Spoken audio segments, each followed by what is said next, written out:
तो ये क्वेश्चन और कर लेते हैं। This we have to find the distance between limiting points. तो उसने क्या दे रखा है, एक मेंबर दे रखा है। They have given us one circle and they have given us one radical axis. तो ये सर्कल और ये रेडिकल एक्सिस दे के रखे हुए हैं अपन को, और उसने पूछा है कि लिमिटिंग पॉइंट्स के बीच का डिस्टेंस क्या होगा। तो लिमिटिंग पॉइंट्स ऐसा कहीं होगा, मतलब आई एम नॉट 100% श्योर, बट ऐसा कहीं होगा। ठीक है। अरे और ये लाइन जॉइनिंग सेंटर। ठीक है, तो इसका मिरर इमेज दूसरा वाला लिमिटिंग पॉइंट होगा कि नहीं, बताओ। Limiting points are like mirror images of each other, एकदम out of symmetry we can say. ये वाला पॉइंट इज लिमिटिंग पॉइंट। ठीक है, तो अपन को ये डिस्टेंस निकालना है। कितने बच्चों को चलेगा कि अपन आधा डिस्टेंस निकाल लेते हैं, हाफ ऑफ इट, तो ट्वाइस कर दूंगा तो टोटल डिस्टेंस आ जाएगा। मतलब ये एक्स डिस्टेंस निकालने की कोशिश करते हैं। ठीक है, अच्छे से समझना, बहुत सिंपल सा क्वेश्चन है ये, बट इसमें एक प्रॉपर्टी यूज होगी, देखो कौन सी वाली। ये एक फैमिली ऑफ सर्कल्स है ना। मैंने उसमें खाली दो ही सर्कल बनाए, कौन से। In this family I have only drawn two circles. कौन से, ये वाला x square plus y square equals to 4 और एक पॉइंट सर्कल। ठीक है, और उन सब सर्कल्स के लिए रेडिकल एक्सिस यही लाइन है, this line is the radical axis. तो देखो मैं क्या कॉन्सेप्ट लगा रहा हूँ, बहुत मस्त क्वेश्चन है ये वाला जो पी पॉइंट है, ये पी पॉइंट की इक्वेशन निकालने की, सॉरी पी पॉइंट का कोऑर्डिनेट निकालने की कोशिश करता हूँ। ये देखो, पहली बात, लाइन जॉइनिंग सेंटर्स का स्लोप क्या बन जाएगा, रेडिकल एक्सिस का स्लोप है -1, तो इसका स्लोप हो जाएगा +1। ऑलराइट, इसका स्लोप इज +1 एंड इसका देखो लाइन जॉइनिंग सेंटर से, तो इसके सेंटर से तो पास हो गई है 0 0 से, it must pass through 0 0, right.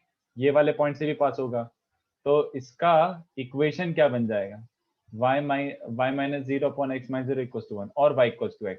तो लाइन जॉइनिंग सेंटर से simply y equals to x। तो solve with radical axis to get point P, तो y equals to x को रेडिकल एक्सिस के साथ सॉल्व कर लो, y को x रखोगे तो सबको दिख गया P is 2, 2। तो मुझे ये P 2, 2 पॉइंट मिल गया है। अब how do I use this point P 2, 2? ये देखो आंसर, P से एक टेंजेंट ड्रॉप करता हूं इस वाले सर्कल पे। ठीक है, और ये लिमिटिंग पॉइंट्स ए और बी थे, ए एंड बी मैंने अज्यूम करते लिमिटिंग पॉइंट्स। कितने बच्चों को समझ गया हियर, बोलो। वैसे तो किस बेसिस पर और क्यों, पी इज पीटी, बताओ क्यों।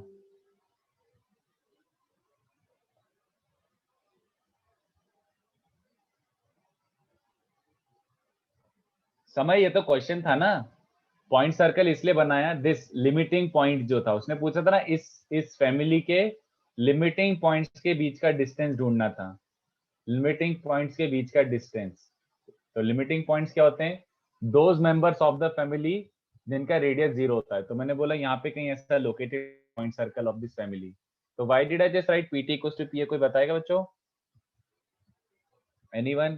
P is tangent to point circle is so that P lies on radical axis P equals to P। Very good Purna, excellent। ये देखो बच्चों, P is a point on radical axis, P is a point on radical axis। तो कितने बच्चों को याद आ रहा है, from any point on radical axis tangent lengths equal होती है, याद आ रहा है, ये तो डेफिनेशन थी। तो P पॉइंट से इस वाले सर्कल को टेंजेंट लेंथ क्या है, PT। बस P पॉइंट से पॉइंट सर्कल को टेंजेंट लेंथ क्या होगी। अगर मैं इस पॉइंट से इस पॉइंट सर्कल को टेंजेंट लेंथ बना रहा हूं, तो कहना है जस्ट ये distance, can I call PA as tangent length from P to the point circle A? Simple enough। But since it's a point on radical axis, PT और PA equal होंगे, तो हो गया आंसर बस। PT तो literally tangent है, तो PT क्या होता है बच्चों, याद आ रहा है, √S1। तो 2, 2 को इसमें पुट करो और उसका रूट निकाल दो। तो when you put 2, 2 over here, 4 + 4 - 4, 4 + 4 - 4 is √4 मतलब 2।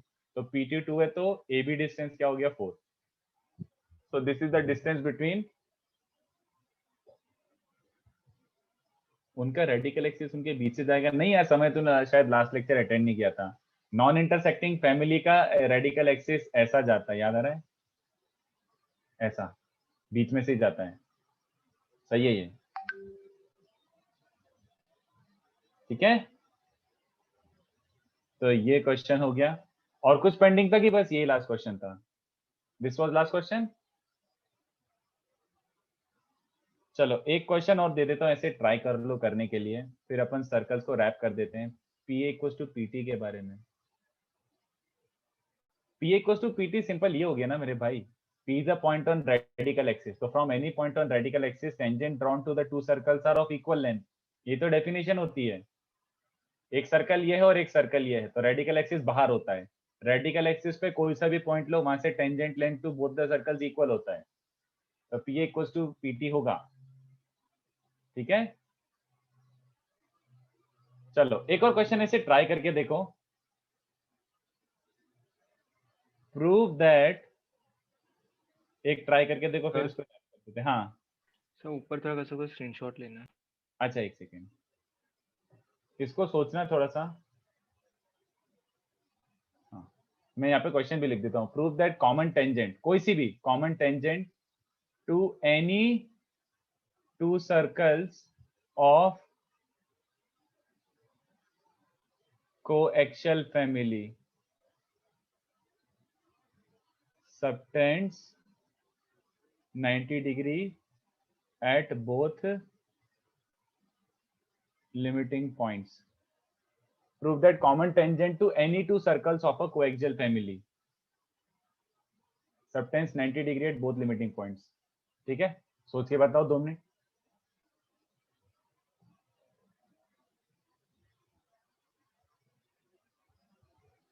सोच के बताओ, मैं डायग्राम भी बना देता हूँ इफ यू वांट। ऐसे ये मान लो अपने कन्वीनियंस के लिए वो वाली फैमिली लो, कौन सी, नॉन इंटरसेक्टिंग, ताकि अच्छे से डायग्राम बने ऐसे। तो ये नॉन इंटरसेक्टिंग फैमिली बना लो ऐसे करके कुछ। तो आपको इवेंचुअली क्या जस्टिफाई करना है कि ये जो ऐसा करते जाओ, इसमें से कोई से भी 2 सर्कल पकड़ लो। वैसे अपन डायग्राम बना रहे तो अच्छा ही बनाते हैं। अब मान लो ये दोनों सर्कल पकड़े, it does not matter which 2 circles you take, ये दोनों सर्कल अगर लिए मैंने तो ये उसकी कॉमन टेंजेंट है। तो मुझे क्या जस्टिफाई करना है बच्चों, इतना पोर्शन, ये जैसे mn subtend 90 degree at limiting points. सोच के बताओ कैसे। सर लास्ट क्वेश्चन है चैप्टर का, सर्कल्स का। हाँ एक छोटा सा टॉपिक बच रहा है, पोल पोलर, बट वो सिलेबस में नहीं है। पोल तो पोलर फिर न्यू चैप्टर कौन सा? थोड़ा सा मैं आज जनरल कोनिक के बारे में थोड़ा सा और पढ़ाऊंगा, फिर थोड़ा सा पैराबोला का इंट्रोडक्शन हो जाएगा। ओके। सर्कल अपना खत्म हो चुका था, ऑर्थोगोनल पे खत्म हो गया था वैसे, ये मैंने थोड़ा सा एक्सटेंडेड पढ़ाया। और एक पोल पोलर कॉन्सेप्ट होता है बट वो कंप्लीटली सिलेबस में नहीं है, इसलिए हटाई दिया उसको। Distance from centre perpendicular to tangent, distance from centre perpendicular to tangent, ये सेंटर नहीं है Aman, Aman this is not centre, this is limiting point, this is not centre.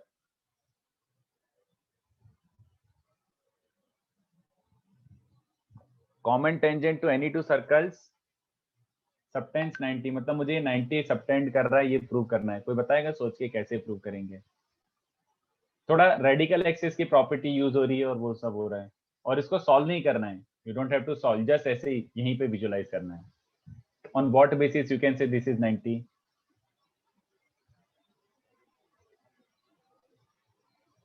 हाँ जेई के पॉइंट ऑफ व्यू से coaxial is not really that important, but तो भी इसमें coaxial कम है और एक्चुअली फैमिली ऑफ सर्कल्स और रेडिकल एक्सिस ज्यादा है। This is not really coaxial. जब इसको अपन सॉल्व करेंगे तो ऐसा लगेगा कि कर सकते थे। जल्दी बताओ सोच के क्या कर सकते हैं। पहली बात तो रेडिकल एक्सिस का क्या लेना देना है यहाँ पे बताओ, कोई प्रॉपर्टी थी ऐसी? mn is the common tangent, mn is the common tangent, mn is the common tangent. So any property related to radical axis?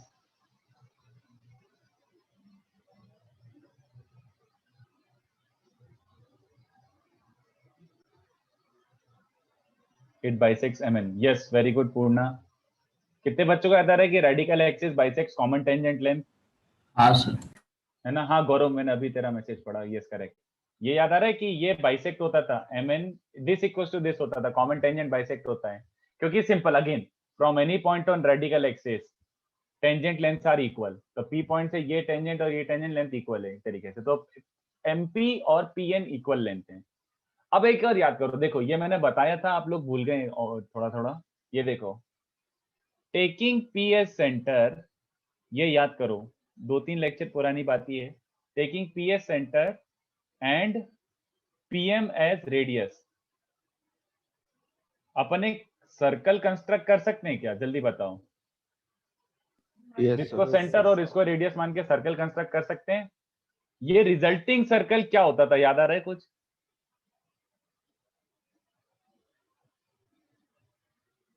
Orthogonal. याद आया, अपन ने ऐसा कंस्ट्रक्शन किया था कि 2 सर्कल हैं और उनकी एक रेडिकल एक्सिस है, तो ये टेंजेंट लेंथ लेके और ये सेंटर लेके अगर सर्कल बनाऊंगा तो ये रिजल्टिंग सर्कल ऑर्थोगोनल होगा, कुछ याद आ रहा है ऐसा? यस है ना। बट इस बार अगर मैं ये सर्कल बनाऊंगा तो रिजल्टिंग सर्कल ऑर्थोगोनल होगा, बट किस किस को? All the circles in family, क्योंकि ये रेडिकल एक्सिस किस किस का है? हर 2 सर्कल का है। तो बात समझ आ रही है कि अगर मैं दूं ये टेंजेंट लेंथ लेके तो एक जैसे एक सर्कल बनेगा बच्चों ऐसा, वो होगा orthogonal to all possible members of this family, orthogonal to all possible members of this family. ठीक है, तो इससे क्या इन्फरेंस निकला बच्चों? अगर ये सारे मेंबर्स को ऑर्थोगोनल है, यानी ये पॉइंट सर्कल को भी ऑर्थोगोनल होगा, जल्दी बताओ। यस और पॉइंट सर्कल को ऑर्थोगोनल होना is as good as passing through point circle, that implies this circle is orthogonal to point circle also, or simply if it is orthogonal to a point circle you can just call it passes through point circle। तो prove हो गया क्या, जल्दी बताओ। Yes yes sir कैसे prove हो गया बताओ? अगर ये इस पॉइंट से पास हो रहा है तो 90 डिग्री कैसे प्रूव हुआ?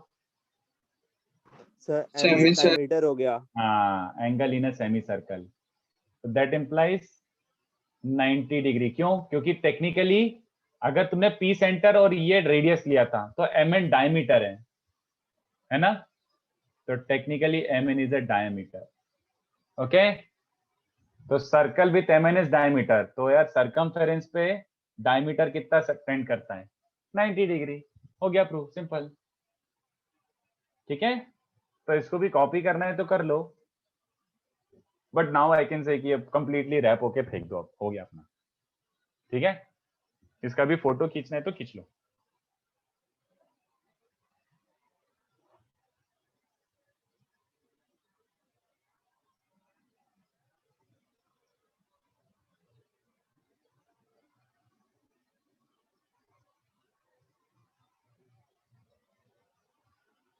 चलो आगे बढ़ते हैं। अब मैं थोड़ा सा आगे की चीज पढ़ा रहा हूँ, थोड़ी जनरल टाइप की चीज पढ़ा रहा हूँ, बट समझ आ जाएगा, देखो ठीक है। बट थोड़ा सा this will be a little bit new to you, थोड़ा सा नया नया होगा, तो देखो क्या बता रहा हूँ। तो अपना सर्कल हो चुका है, रैप कंप्लीट हो गया है। अब मैं थोड़ा सा जनरल वापस से 2 डिग्री की बातें करूंगा आज, थोड़ी हवा में बातें करेंगे, बेसिस अपना बनाएंगे कि ये है कैसे, क्या डिफाइन थोड़ा ऊपर कर सकते। अच्छा ठीक, फोटो लेना है, मैं एक सेकंड जूम आउट कर देता हूँ। लो,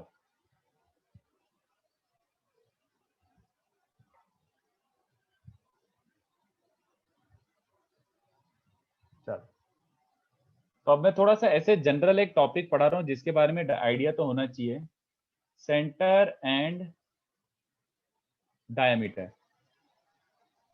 ओके, ये थोड़ा सा आइडिया होना चाहिए। तो आप लोगों को लगेगा सर क्या बोल रहे हो, सेंटर डायमीटर, वो तो सर आपने सबसे पहले पढ़ाया था, the first lecture you took was centre and diameter and radius, वही तो पढ़ाया था सर्कल में। But I am talking about not circle, I am talking about in general. In general मतलब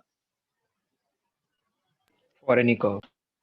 फॉर 2 डिग्री, अपना जनरल 2 डिग्री मतलब for circle also, but parabola, ellipse, hyperbola also. ठीक है, हर चीज के लिए सेंटर और डायमीटर डिफाइंड होता है बच्चों, हर चीज के लिए, खाली सर्कल की प्रॉपर्टी नहीं है। It's not just for circle, it is also for parabola, ellipse, hyperbola. But इनका एक्चुअल डेफिनेशन कुछ और ही होता है। जो हमारा बेसिक आइडिया था ना सेंटर और डायमीटर का, वो अब चेंज हो रहा है थोड़ा सा।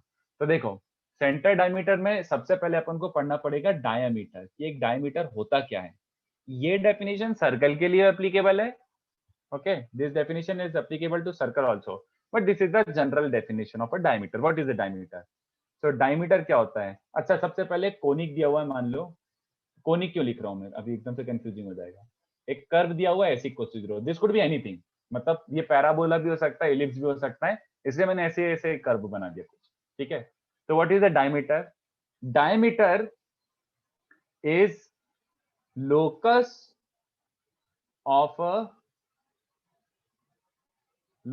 of midpoint of a variable chord.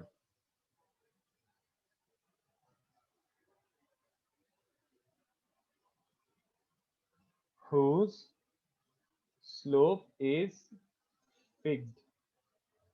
ठीक है, या फिर कोई कोई इसको ऐसे भी प्रेफर करता है डेफिनेशन, तो चलेगा, ठीक है। Diameter is line joining the midpoints of a set of parallel chords of the curve. Okay, तो ये दोनों डेफिनेशन है तो सेम ही, बट दूसरा वाला सुनने में अच्छा लगता है, पहला वाला डेरिवेशन में अच्छा लगता है। तो चलो इसको अपन थोड़ा सा एक्सप्लोर करते हैं, ठीक है। तो पहला सेकंड वाली डेफिनेशन का डायग्राम यहाँ बना देता हूँ, इस वाले का डायग्राम यहाँ बना देता हूँ। तो आपको करना क्या है बच्चों, आप सेट ऑफ पैरेलल कॉर्ड्स लो, इन सब में कॉमन क्या है, इन सबका स्लोप फिक्स्ड है। लेट्स से सबका स्लोप m गिवन है, तो स्लोप गिवन होना जरूरी है, ठीक है। हाँ यार कृषि, ये थोड़ा सा सिलेबस में ही है, इसका बेसिक आइडिया आपको होना चाहिए, ठीक है। तो ये जो है ऐसे पैरेलल कॉर्ड्स है, इन सब का स्लोप क्या है, m। तो ये सारी जो भी कॉर्ड्स हैं, ये सारी कॉर्ड्स के मिड पॉइंट्स को कनेक्ट करने वाली चीज, ये सारी कॉर्ड्स को मिड पॉइंट्स को, सारी कॉर्ड्स के मिड पॉइंट्स को अगर मैं कनेक्ट करता हूं तो मुझे क्या मिलता है, सारी कॉर्ड्स के मिड पॉइंट्स को कनेक्ट करता हूं तो मुझे क्या मिलता है, डायमीटर।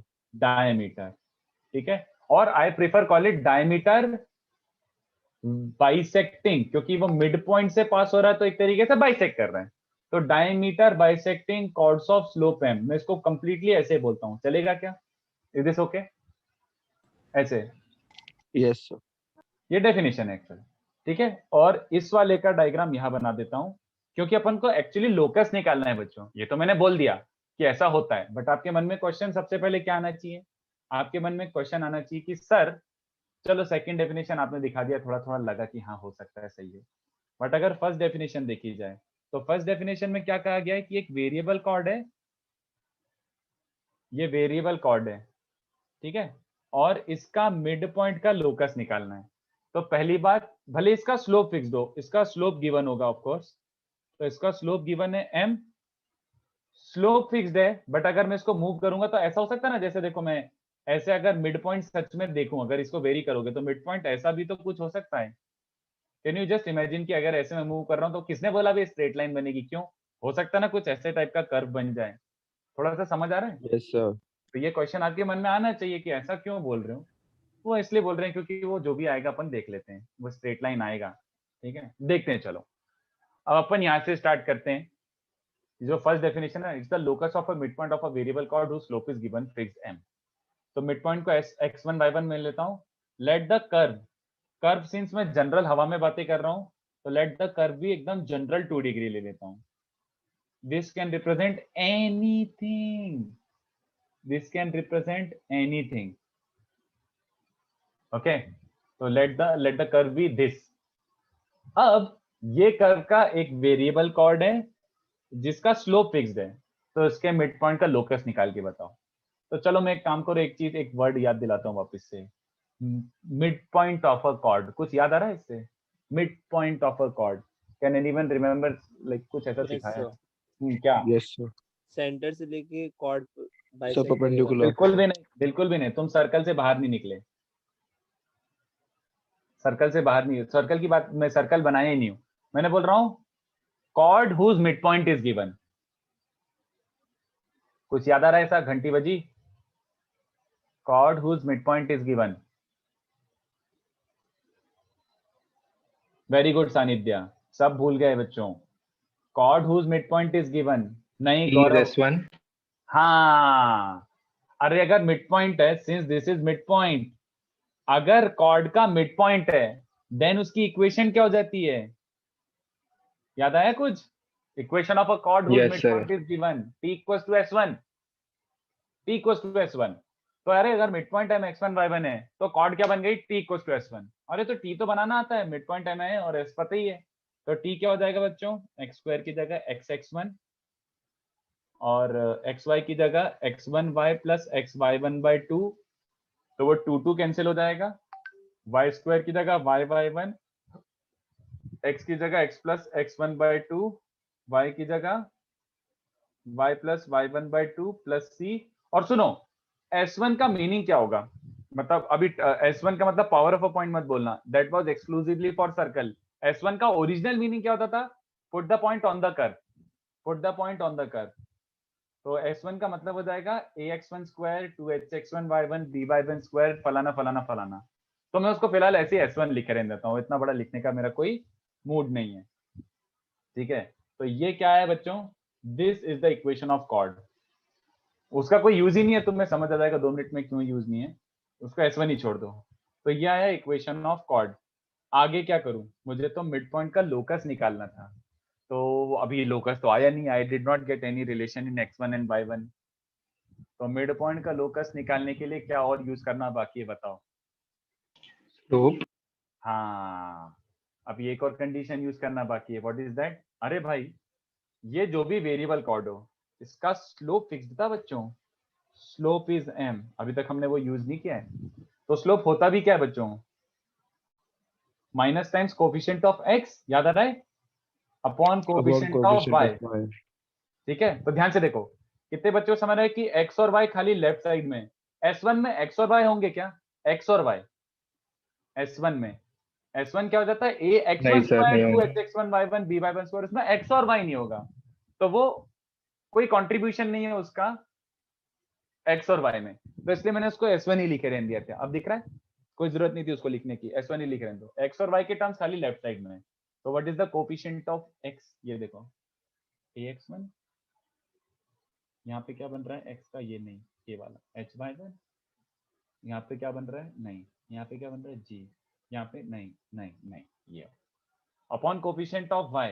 तो what is coefficient of y, पहला बन रहा है hx1, ओके, उसके बाद दूसरा बन रहा है by1 और तीसरा बन रहा है f, ठीक है।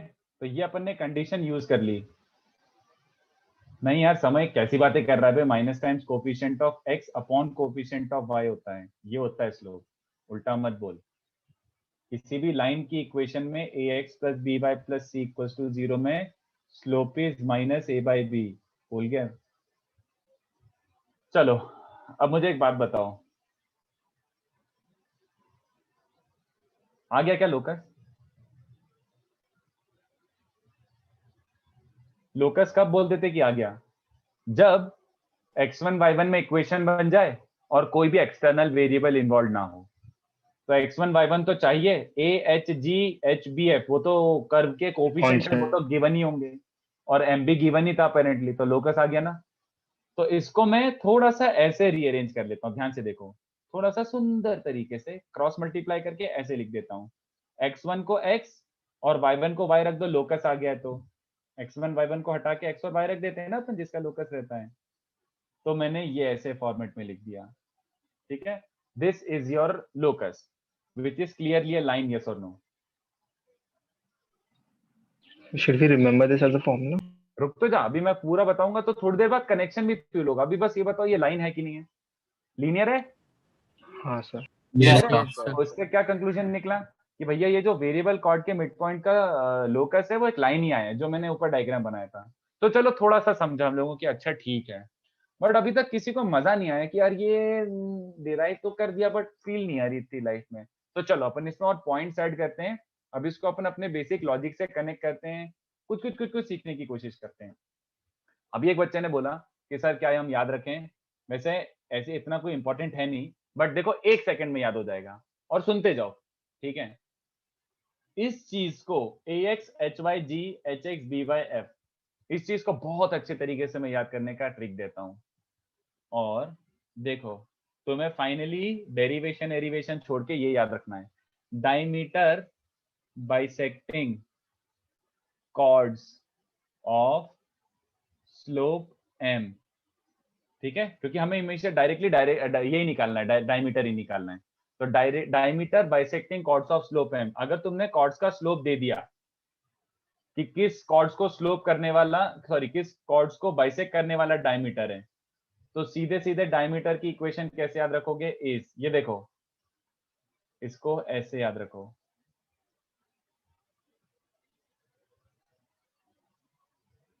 This is better and easier way to remember this. Bas, the crux of discussion is written here. The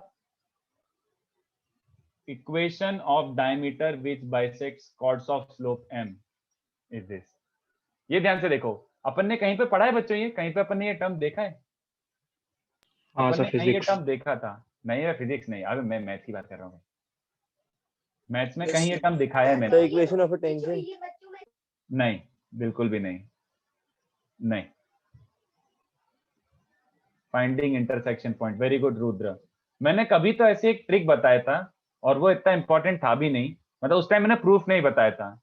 किसी को याद है, एक लाइन पेयर अगर दिया हुआ है, लाइन पेयर, तो मैंने एक ट्रिक बताई थी कि how to find intersection point of a line pair, intersection point of a line pair without finding the lines. तो मैंने बोला था कि intersection point of a line pair is same as point of intersection of these two lines. ऐसा कुछ याद है by any chance किसी को? Intersection point of a line pair is also given by intersection of these two lines.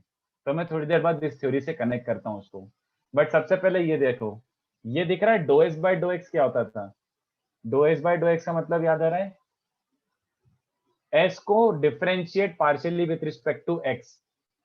तो तुम इसको अगर partially with respect to X अगर डिफरेंशिएट करते हो तो क्या बचेगा बच्चों? इसको एक्स के रिस्पेक्ट में डिफरेंशिएट करो, वाई को कांस्टेंट मान के, तो ये बन जाएगा 2ax, y कांस्टेंट है खाली x वेरिएबल है, 2hy, y कांस्टेंट है खाली x वेरिएबल है, तो ये भी 0, ये भी 0, ये भी 0, प्लस 2g। तो ये do S by do X होता है ना? और do S by do Y क्या होगा? Sorry, do S by do Y, X को ये constant। 0 हो जाएगा, इसको y के रिस्पेक्ट में डिफरेंशिएट करोगे तो क्या बचेगा? 2hx, ये वाले को y के रिस्पेक्ट में डिफरेंशिएट करोगे तो 2by, ये 0 हो जाएगा, और 2fy का क्या बचेगा? 2f। तो कितने बच्चों को दिख रहा है? हाँ भाई, वही है, ax hyg, ax hyg, hx byf, hx byf। अब चलेगा क्या? अब कितने बच्चों को समझा? यार ये तो बहुत इजी है याद करना, this is fairly easy to remember. तो क्रक्स ऑफ डिस्कशन क्या बच रहा है बच्चों? कोई से भी कोनिक का डायमीटर अगर पूछ रहा है कोई, तो डायमीटर के लिए उसको क्या करना पड़ेगा? उसको स्लोप देना पड़ेगा। क्योंकि देखो, अगर मैं वैसे एक कोनिक के कितने डायमीटर हो सकते हैं, जैसे सर्कल की बात कर लो, ये डेफिनेशन देखो सर्कल में भी एप्लीकेबल थी। एक कोनिक के कितने डायमीटर होते हैं? यार डायमीटर तो इनफाइनाइट हो सकते हैं।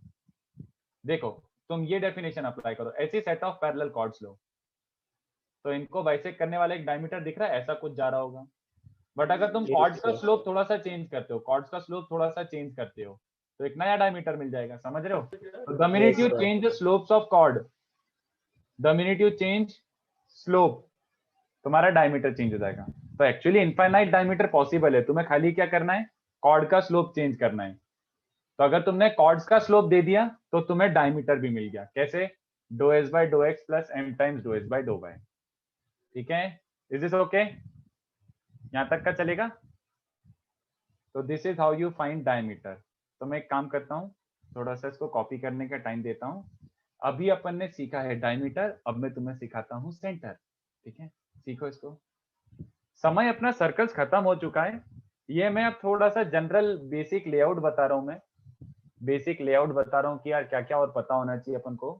फिर अपन थोड़ा सा 2 डिग्री के बारे में पढ़ेंगे और, ठीक है? सर्कल खत्म हो चुका है अपना, ये लिखो जल्दी से। तो इसमें आपको सारा डेरिवेशन की जरूरत नहीं है, खाली क्या याद रखना है बताओ? खाली क्या याद रखना है? वैसे कॉपी तो कर लो यार, मतलब कॉपी तो कर ही लो, कॉपी तो मैं सजेस्ट करूंगा कर ही लो, बट पूरा पूरा आपको याद रखने की जरूरत नहीं है। आपको पूरे डिस्कशन में से खाली क्या याद रखना है, दिस, कि डायमीटर, नहीं तो कई बच्चों को मालूम एंड तक ये नहीं पता होता है कि कोनिक का भी डायमीटर होता है। एक एग्जांपल, बट उसमें फीलिंग नहीं आएगी। जैसे मान लो कोई सा भी कोनिक ले लो, जैसे एक पैराबोला है, मतलब पैराबोला ले लो, क्या बोलूं, y square equals to 4x, तो इसका एक डायमीटर बताओ, find its diameter which bisects chords of slope 2, let's say.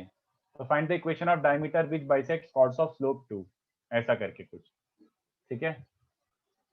और कुछ चाहिए कोनिक तो और कुछ ले लो, आपको कौन सा अच्छा लगता है। पैराबोला तो बहुत सिंपल हो गया, थोड़ा इलिप्स टाइप का ले लेते हैं, x square by 4 plus y square by 2 equals to 1, मान लो ऐसा कुछ दे रखा है। तो इस कोनिक का एक डायमीटर ढूंढ के बताओ which bisects chords of slope 2। तो जैसे उसने बोला chords का स्लोप 2 है, ये फॉर्मूला में चिपका दो, तो तुम्हारा टेक्निकली s क्या हो गया, ये कर्व, ये वाला जो भी है दिस। तो equation of diameter is do S by do X, क्या बन जाएगा, do S by do X plus m times do S by do Y. तो do S by do X क्या होता है बच्चों, इसको x के रिस्पेक्ट में डिफरेंशिएट कर दो, तो x के रिस्पेक्ट में डिफरेंशिएट कर दो, खाली क्या बचेगा, 2x by 4 m times do S by do Y 2y by 2, खत्म। सो दैट इंप्लाइज आंसर क्या बन रहा है, x by 2 plus y equals to 0। ये डायमीटर की इक्वेशन होगी। तो इस एग्जांपल में कुछ फील तो आया नहीं होगा आप लोगों को, क्योंकि आपको अभी आगे का कोनिक्स पता ही नहीं है थोड़ा बहुत भी, तो इतनी फील नहीं आई होगी। बट ऐसे एग्जांपल एक करके बता दिया कि कोई भी तुम्हें एज लॉन्ग एज इक्वेशन और कॉर्ड का स्लोप दे देगा, ये चल जाएगा, ठीक है। कुछ गलत किया क्या मैंने, x बाय 2 प्लस 2y, हाँ sorry, x by 2 plus 2y, thank you, yes, ठीक है। तो मैं फिर से ऊपर थोड़ा स्क्रॉल कर रहा हूँ, एक साथ फिर कॉपी कर लेना, इसको कॉपी कर ही लो।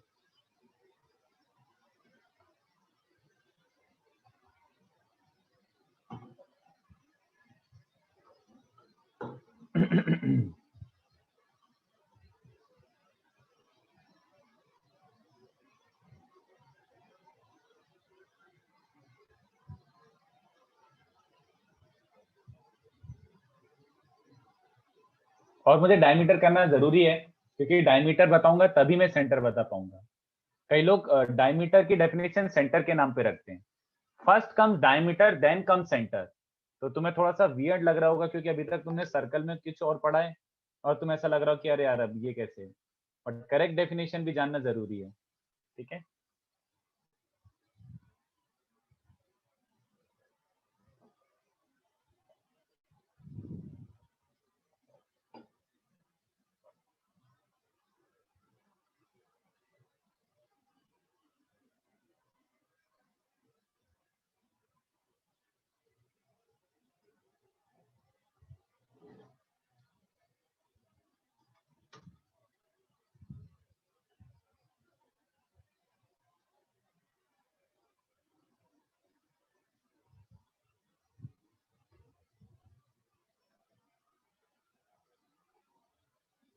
हाँ साहिल, उसके पहले एक क्वेश्चन किया था साहिल बस, बट थ्योरी यही है, आज की थ्योरी यही है।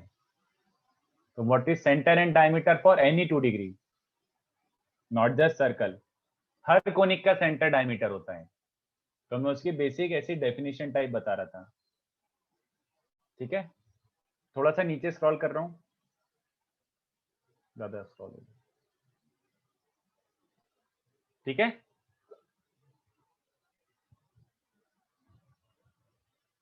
सर थोड़ा ऊपर स्क्रॉल कर दो ना। नहीं Sarthak, this is not equation of a chord, this is the equation of diameter. देख लोकस आया, ये मिड पॉइंट का locus was diameter, locus came out to be this line which can also be rewritten as this. So this is the equation of diameter which bisects chords of slope m. Equation of a chord तो unique थोड़ी infinite chords हैं, chords तो infinite बनेगी, एक 2 slope की infinite chords बनेगी, तो cord की इक्वेशन निकालना तो पॉसिबल भी नहीं है, डायमीटर निकाल सकते हैं, क्योंकि एक यूनिक डायमीटर होगा जो सबको बाइसेक्ट करता हुआ जा रहा होगा। लिखो इसको, मैं 1 सेकंड आया।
और तुम लोगों के स्कूल कॉलेज खुलने का कोई सीन है? कुछ खबर आई है? सर खुल तो गए। नहीं नहीं, खुलना मतलब ऐसे प्रॉपर फिजिकली खुल गए क्या तुम लोगों के? सर नहीं खुल हाँ सर खुल गई है। सर अप्रैल से स्टार्ट हो रहा है बोला था हमारा क्लास। अच्छा अप्रैल से, ओके। गवर्नमेंट का क्या मार्च बोले हो? अच्छा March end. March end, okay okay okay March end. Play start हो रहेगा। सुनने में आया तो ऐसी उड़ती हुई खबर आई थी, तो I thought like may be I should ask you too. मतलब गवर्नमेंट का कुछ ऐसा आया तो है कि 22 सारी कॉन्वर्ट्स यू कैन ओपन, मतलब with half the capacity but still you can like work. अच्छा तो देखो क्या होता है। मतलब मैं भी एक्सपेक्ट कर ही रहा था कि मार्च तक खुल जाना चाहिए। हाँ यार, महाराष्ट्र गवर्नमेंट आई थिंक एब्रोनील 22 फरवरी का उन्होंने ऐसी डेट दिया है, तो 22 के बाद यू कैन ओपन, वैसा टाइप का कुछ शायद।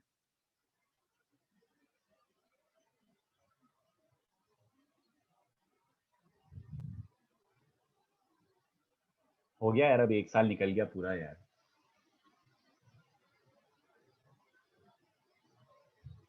And this thing is, I don't know, it's not going anywhere.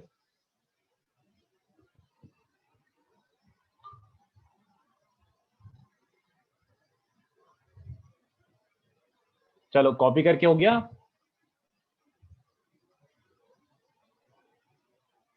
अरे 10वीं के, is it Ayush, is it only for this year की लाइक हमेशा कि 10th बोर्ड्स होंगे ही नहीं अब? आई थिंक इसी साल के लिए खाली शायद कुछ कैंसिल हुआ है। सर मैं आज ही मैं सर वो नया एजुकेशन पॉलिसी आई है ना। अबे तो बच्चों को फिर कराएंगे क्या, मतलब बस बैठे रहो? सर लेकिन हाँ, एनईपी मैंने देखा था 2024 से लागू होने वाला है। ये तो पढ़ा था मैंने 5 इयर्स का गैप के बाद। बट स्टिल मतलब अबे पहले तो हमारे टाइम पे 8th भी बोर्ड्स होता था। 8th standard was the board, मतलब हमारे से जस्ट पहले हमारे टाइम पे 8th स्टैंडर्ड को बोर्ड हटा दिया, 10th एंड 12th रखा। नहीं, मैंने तो सुना है कि 10th का भी ऑफलाइन होने वाला है बोर्ड्स। हाँ वो अप्रैल एंड मई को होगा उनका बोर्ड। मेरा दोस्त बोला 29 अप्रैल से 31 मई, ये पूरा ये टाइम गैप में उनका सब पेपर्स हो जाएगा। हाँ। ओके ओके बस बहुत कॉपिंग हो रहा है ऑनलाइन। ऑब्वियसली यार, ऑनलाइन कोई है ही नहीं मॉनिटर करने वाला।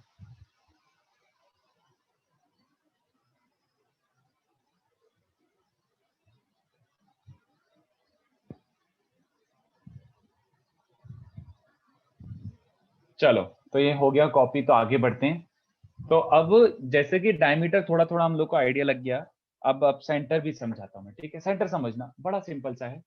सेंटर का एक्चुअल डेफिनेशन क्या है बच्चों? सेंटर का actual definition in which is applicable to all 2 degree curves, not just circle. Centre का एक्चुअल डेफिनेशन होता है, centre is point of concurrency of all the diameters. Center is point of concurrency of all the diameters. That's it.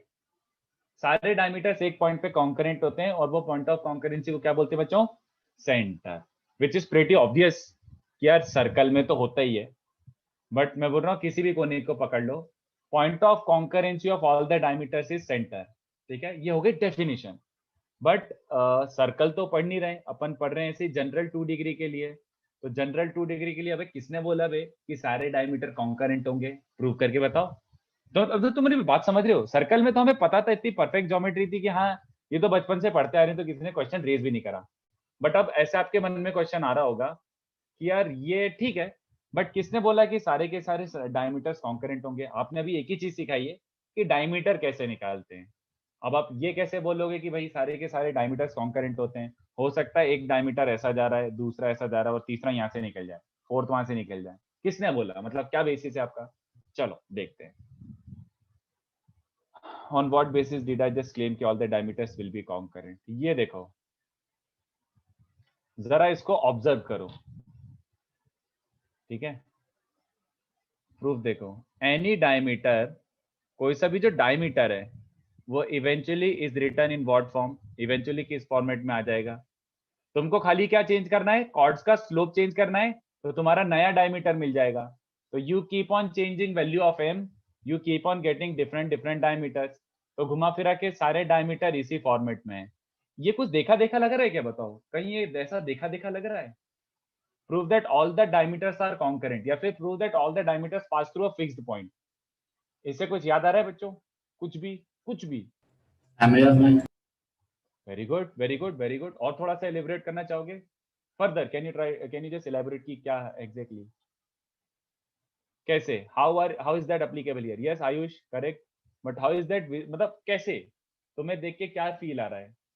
कोई सा भी diameter इस format में होता है, और इस फॉर्मेट को थोड़ा ऑब्जर्व करो, ये कैसा देखा, ये दिखा दिखा लग रहा है, ये किस टाइप का दिख रहा है ये?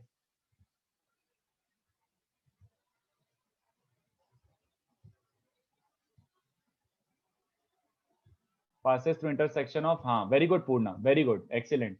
कितने बच्चों को दिख रहा है कि हाँ ये ऐसे टाइप का दिख रहा है? देख लो एक बार, जल्दी बताओ। इस बार देखो, तुम्हें नए नए डायमीटर बनाने तो एम चेंज करना है ना, बट कितने बच्चों को समझ रहे हैं कि ये दोनों तो हमेशा फिक्स ही रहेंगे? Del H by del X और del H by del Y, ये फिक्स रहेंगे कि नहीं बताओ? यस। ठीक है, तो कितने बच्चों को दिख रहा है कि तुम्हारा डायमीटर एक्चुअली किस फॉर्मेट में है? L1 plus lambda L2, L1 and L2 fix lines हैं और लैम्डा वेरिएबल है।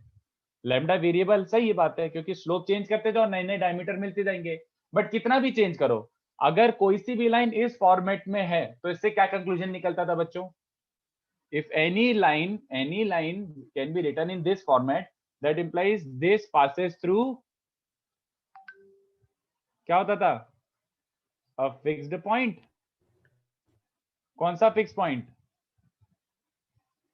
Intersection of L1 equals to 0 and L2 equals to 0। याद आ रहा है कुछ? यस। लाइंस अभी तो याद भी होना चाहिए, आपने अभी मेजर टेस्ट दिया तो रिवाइज तो किया ही होगा। तो if a variable line can be written in the form L1 plus lambda L2, that means this variable line definitely passes through a fixed point and that fixed point is given by intersection of L1 and L2। तो मैंने इससे क्या साबित कर दिया यार? ये तो इस फॉर्मेट में, that means this, भले ही m चेंज करते जाओ, still this passes through a fixed point। तो इसका मतलब है ऑल डायमीटर्स कॉन्करेंट हो गए। जब सारे डायमीटर, सारी लाइंस एक फिक्स पॉइंट से पास हो रहे हैं तो उसी को तो कॉन्करेंट बोलते हैं। ठीक है, तो all diameters concurrent and their point of concurrency is centre, क्योंकि सेंटर का डेफिनेशन वही है, point of concurrency of all the diameter is centre. तो all diameters are concurrent and point of concurrency is centre. But हमने अभी यहां से conclude करा कि यार वो पॉइंट होता कौन सा पॉइंट है, कैसे निकाले? It is intersection of these to. मतलब सेंटर का कोऑर्डिनेट कैसे निकालोगे? Centre is given by intersection point of these two lines, L1 equals to 0 and L2 equals to 0। तो ये रहा क्रक्स ऑफ डिस्कशन। सेंटर कैसे निकालना है याद रख लो बच्चों, सेंटर कैसे निकालना है। तुम्हें अगर कोई सा भी कोनिक गिवन है, ठीक है, अब मैं जनरल ले लेता हूं, ऐसे मान लो एक कोनिक गिवन है, X square minus X Y plus 3y square, okay, plus 2x minus 4y plus 1 equals to 0। मुझे कोई आइडिया नहीं है क्या कोनिक है, मुझे कोई अंदाजा ही नहीं है, this I have absolutely no idea what this is, but इसका सेंटर कोई पूछता है, हाँ तो हम सेंटर निकाल सकते हैं। कैसे निकालेंगे बच्चों? Centre is given by point of intersection of these two lines. तो do S by do X, मतलब इसको x के रिस्पेक्ट में डिफरेंशिएट करो तो 2x, इसको x के रिस्पेक्ट में डिफरेंशिएट करो। ये वाली लाइन एक बार do S by do Y निकालो, तो इसको y के रिस्पेक्ट में डिफरेंशिएट करो, ये 0, ये माइनस x, ये वाला प्लस 6y, ये वाला 0, ये वाला माइनस 4 इक्वल 0। इन दोनों को सॉल्व कर लो, तुम्हें सेंटर मिल जाएगा। ठीक है, तो ये थोड़ी बहुत हवा में बातें करिए, बट ऐसी बातें करिए जो पूरा समझ सकते हो और पूरा अप्लाई कर सकते हो कभी भी। तो आप, तुम्हें सेंटर डायमीटर निकालना किसी भी कोनिक का मैंने सिखा दिया है। ठीक है, तो ये हो गया सेंटर एंड डायमीटर। तो एक सेकंड रुको, ये क्या मिल रहा है, इसको सॉल्व करके भी दे ही देता हूं मैं। 2 का मल्टीप्लाई करके ऐड कर दो तो क्या मिल जाएगा? 11y, इसमें 2 का मल्टीप्लाई करके ऐड करा है तो 11y, 6/11 बन रहा है ना शायद, आई थिंक सो, पता नहीं। और y क्या बन रहा है? 2 times x plus 1, 2 times x plus 1 मतलब 34/11। ये सेंटर है बच्चों। आई होप मैंने कैलकुलेशन थोड़ा सही किया हो। ठीक है, व्हाट डज हाफ डिफरेंशिएशन? यार गौरव, हाफ डिफरेंशिएशन नहीं है, ये पार्शियल डेरिवेटिव है। उसके अलावा तुम जो भी सब सुनोगे वो सब सिलेबस की बाहर की चीजें हैं। उस सब चीजों में ध्यान मत दो। बस ये पार्शियल डेरिवेटिव हमारा थोड़ा सा काम आता है जेई में, इसलिए थोड़ा सा कहीं ना कहीं मेंशन करा होगा आप लोगों को फिजिक्स में भी, और मैंने भी एक जगह मेंशन किया था। But this is the crux of discussion. Centre कैसे निकालते हैं? कोनिक गिवन होना जरूरी है, बस कोनिक की इक्वेशन पता है तो सेंटर 2 सेकंड में निकाल लो ये हरकतें करके। और डायमीटर पूछा है तो स्लोप देना जरूरी है कॉर्ड का। m इज द कॉर्ड का स्लोप, नॉट डायमीटर का स्लोप। ठीक है, तो अगर ये थोड़ा थोड़ा आइडिया लगा हो तो इसको भी कॉपी कर लो। ठीक है, किसी को कुछ पूछना है तो पूछ लो। किसी को कुछ पूछना है?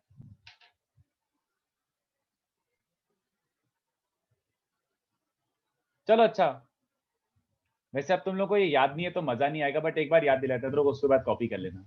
मैंने बोला था कि अगर एक लाइन पेयर है तो how to find its intersection point. मैंने कभी बहुत पहले ऐसे ही लिखा दिया था कि ये दोनों का point of intersection is also intersection point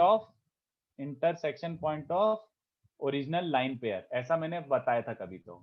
ठीक है, वो तुम लोग को याद होगा तो अच्छी बात है, नहीं है तो कोई बात नहीं, कुछ नहीं कर सकते। यूज नहीं आता तो फिर इतना याद भी नहीं रहता। बट देखो कैसे, अब मैं थोड़ा जस्टिफाई भी कर देता हूँ। उस टाइम बचपन में मैंने ऐसे बता दिया था, मैंने कोई जस्टिफिकेशन नहीं दिया था कि वाई इन दोनों का intersection point is also the intersection point of original line pair. अब ये बात ध्यान से देखो। हाँ, अरे नहीं रहने दो यार, मेरे को बहुत एक्सप्लेन करना पड़ेगा, छोड़ो रहने दो यार, क्यों जबरदस्ती पेन लूँ, इतना कोई काम की चीज भी नहीं है वो, छोड़ो इसको कॉपी कर लो। और मैसेज क्या है, एक second sir, after writing equation of S can you tell what you have done. Aman देख, अगर किसी ने तुम्हें कर्व दे दिया, अब मुझे नहीं पता ये क्या है, ये पैराबोला है, ये इलिप्स है, मुझे नहीं पता, हमने अभी जनरल सीखा नहीं है ज्यादा। तो ये कर्व का उसने सेंटर मांगा है, तो मैंने आपको एक ऐसी थ्योरी बता दी है जिसमें विदाउट इवन नोइंग कि ये क्या कर्व है आप उसका सेंटर निकाल के रख सकते हो। सेंटर कैसे निकालते हैं अमन? ये देख, diameters का point of concurrency is the center. Diameter is in the form L1 plus lambda L2. So a line if is in the form L1 plus lambda L2, that means it passes through a fixed point. What is that fixed point? Intersection of L1 and L2.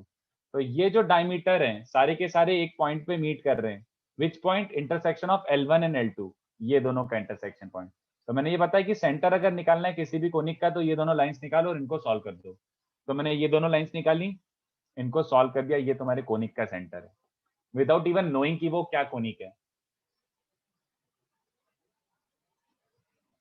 अरे सार्थक वो यार, उसके लिए मेरे को थोड़ा समझाना पड़ेगा यार, तो वो वेस्ट ऑफ टाइम हो जाएगा, सॉरी, छोड़ दो उसको, अभी अभी कोई मतलब नहीं है।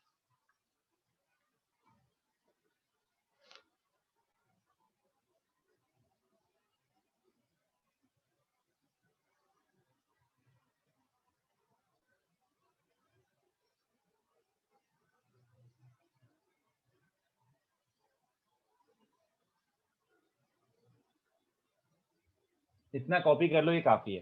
तो अब अपन बहुत आसानी से थोड़ा सा कोनिक सेक्शन में इंट्रोडक्शन अपना दे सकते हैं। कोनिक सेक्शन के बारे में बात करना चालू करते हैं, थोड़े थोड़े आइडियाज लेते हैं। ठीक है, और जनरल डेफिनेशन भी पढ़ाऊंगा मैं ऐसी, तो अच्छे से सुनना, गायब मत हो जाना बीच में। और जब सॉल्व करेंगे ना तब तुम्हें ऐसा लगेगा कि काफी सारी चीजें अपन ने सर्कल में कर चुके हैं। तो सर्कल का थ्योरी थोड़ा सा रिवाइज करके रखना, क्योंकि बहुत सारी चीजें सर्कल की वापस से यहाँ पे अप्लाई होंगी। अगर आप लोगों को याद हो तो मैंने बहुत सारी चीजें जनरल पढ़ा दी थी।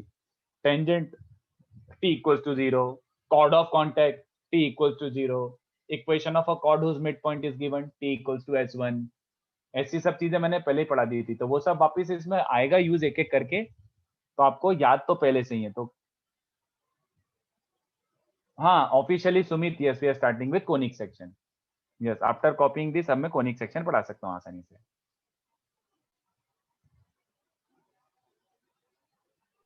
सर फिर हमारा नेक्स्ट चैप्टर कोनिक सेक्शन से रहेगा।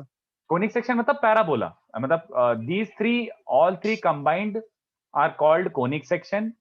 बट मैं तो पैराबोला पढ़ाऊंगा, फिर इलिप्स पढ़ाऊंगा, फिर हाइपरबोला पढ़ाऊंगा, ऐसा।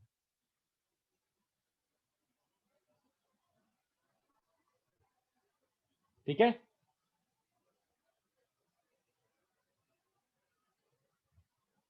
स्क्रॉल कर दूं? सर बस एक मिनट। सर ये सारे चैप्टर ये सर्कल जैसे बड़े हैं क्या?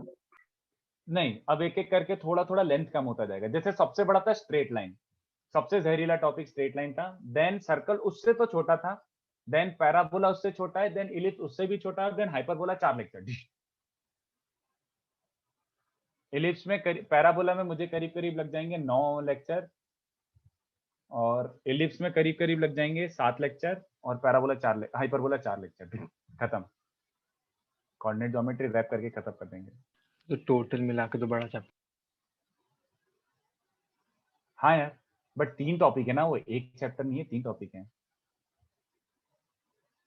रुद्र इलिप्स तो यार उसके बाद आता है, पैराबोला के बाद।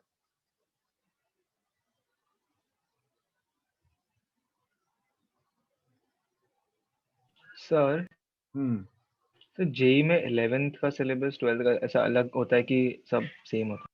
सब सेम, मतलब ऐसे कोई डिफरेंशिएट करके नहीं आता, बट 12th का सिलेबस ज्यादा आता है। मतलब लेट्स से 11th के जो भी टॉपिक्स हैं उसका तुम वेटेज 35% मान लो, और 12th के टॉपिक्स का वेटेज तुम मान लो 65%। ठीक है, चलो तो अब अपन ऐसे ऑफिशियली कोनिक फोनिक सेक्शन जैसी बातें करते हैं, ऐसी बड़ी बड़ी बातें करते हैं कोनिक सेक्शन। तो पहले एकदम एकदम पप्पू जिगरी करते हैं, कोनिक सेक्शन नाम क्यों पड़ा? कोनिक सेक्शन नाम क्यों पड़ा? ठीक है, तो कोनिक सेक्शन नाम इसलिए पड़ा क्योंकि ये कोन को कट करो, कोन को कट करो तो तुम्हें उनका जो क्रॉस सेक्शन है वो तुम्हें ये वाले कर्व्स दिखेंगे। तो मैं बेसिक आइडिया देता हूँ, चलो देखो। तो जैसे कोन लो ऐसा वाला, ठीक है, इसको वैसे लिखने या बनाने की जरूरत नहीं है, बस why is this called conic section. तो सबसे पहला वाला सर्कल, सर्कल के लिए क्या हो जाएगा बच्चों? एक प्लेन लो parallel to the base of cone, cone के बेस के पैरेलल कोन लेके इसको ऐसे कट कर दो ऊपर से। तो कितने बच्चों को दिख रहा है टॉप व्यू? टॉप व्यू क्या दिखेगा? सर्कल। सर्कल, ऑब्वियस ही बात है, ये तो कितनी पप्पू सी चीज है। Yes sir. है ना, टॉप व्यू सर्कल ही, सीधी बात। तो सर्कल भी कोनिक सेक्शन है, circle is also a conic section. ठीक है, उसके बाद पैराबोला, पैराबोला के लिए क्या करो?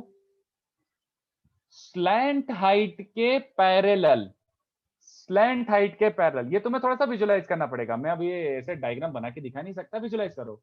स्लैंट हाइट के पैरेलल ऐसे कट मारो, ऐसे करके कट कर दो। तो तुम्हें दिख रहा है ऐसा करके जब कट करोगे ऐसा, अरे यार मैं कैसे दिखाऊं यार, इसमें विजुलाइज नहीं होगा, कैसे दिखाऊं? क्रॉस सेक्शन ऐसे टाइप का कुछ बनेगा ना।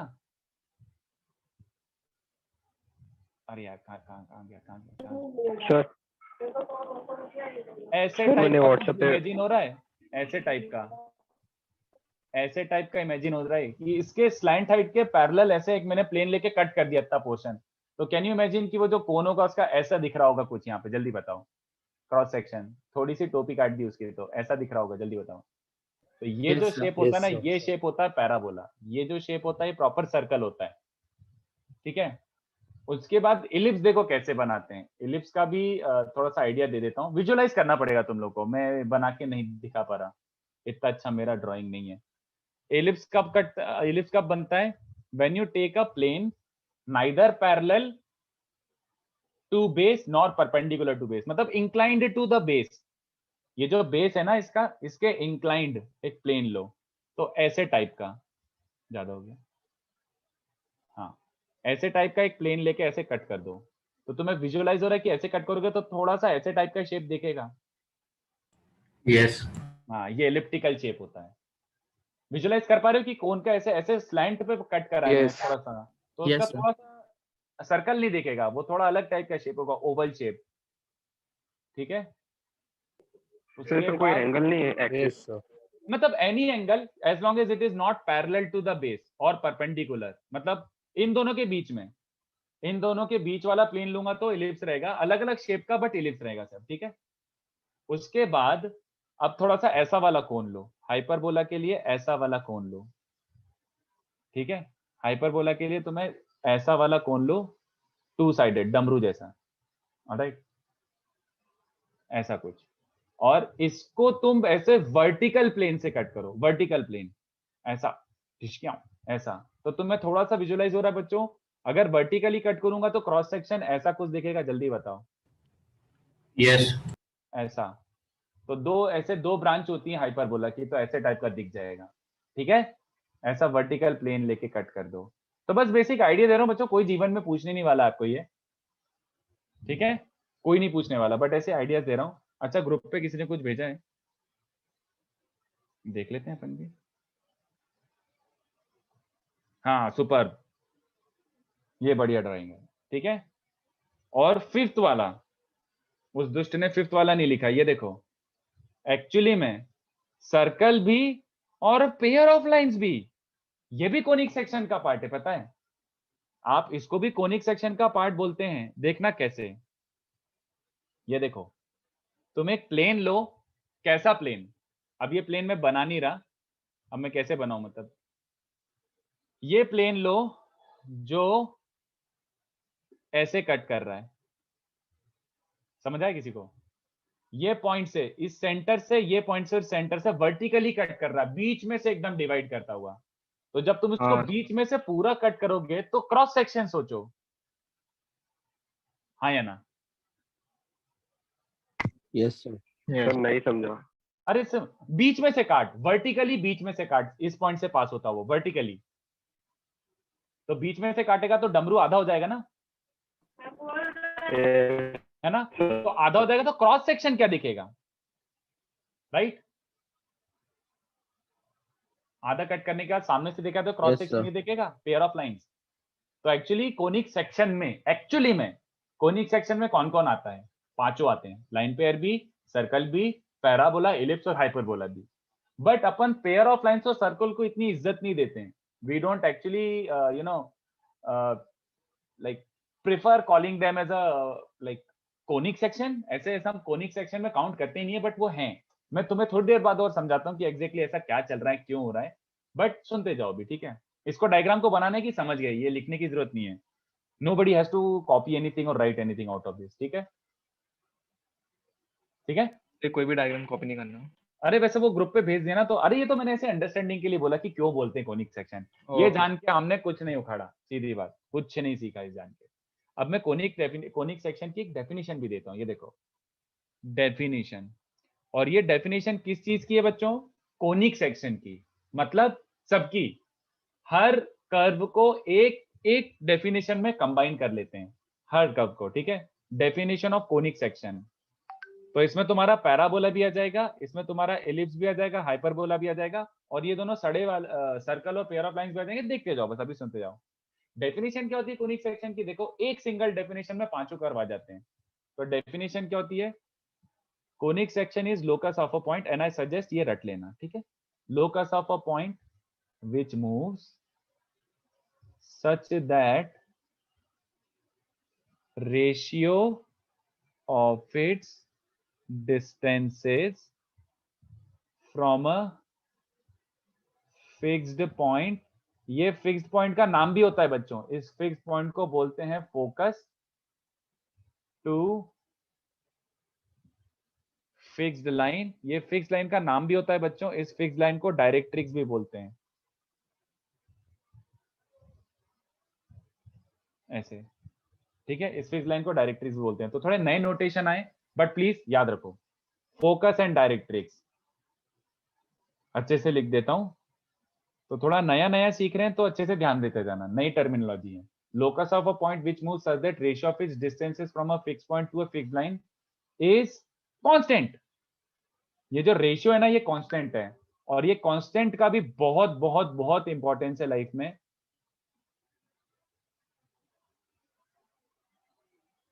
इसेंट्रिसिटी, अब आपके लाइक नॉलेज में 3 नई टर्म आ गई हैं, और ये टर्म पूरा पैराबोला हाइपरबोला में घूमता रहेगा। Focus, directrix, eccentricity, focus, directrix, eccentricity. Sumit वो बाद में बताऊंगा मैं, Sumit I will discuss that later. फिलहाल मैं जो डेफिनेशन बता रहा हूँ वही अभी फॉलो करो। वो सब जो डीप अपन पढ़ेंगे, वो जब इलिप्स पढ़ाऊंगा तब इलिप्स में और क्या क्या होता है वो इलिप्स में पढ़ेंगे। अभी मैं जनरल पढ़ा रहा हूँ। तो देखो क्या क्या गिवन होना पड़ेगा, ध्यान से देख लो पहले आप लोगों को क्या क्या गिवन होना चाहिए। एक fixed point, locus of a point which moves such that ratio of its distances from a fixed point to a fixed line। तो एक फिक्स पॉइंट, ये रहा फिक्स पॉइंट मान लो, ठीक है। ये फिक्स्ड पॉइंट को क्या बोलते हैं? फोकस। एक फिक्स लाइन देनी पड़ेगी आपको, उसको देना ही पड़ेगा, ये तो बेयर मिनिमम है डिफाइन करने के लिए। जैसे सर्कल को डिफाइन करने के लिए सेंटर रेडियस होना जरूरी है, ठीक है ना, वैसे इसको डिफाइन करने के लिए फिक्स पॉइंट और फिक्स लाइन ये दोनों दिया होना जरूरी है, ठीक है। इसको बोलते हैं फोकस और इसको बोलते हैं डायरेक्ट्रिक्स। और ये एक वेरिएबल पॉइंट h, k है। h, k भी क्यों लूं, x और y ले लेता हूं ना, इसमें अपन को कुछ और अज्यूम करना ही नहीं है।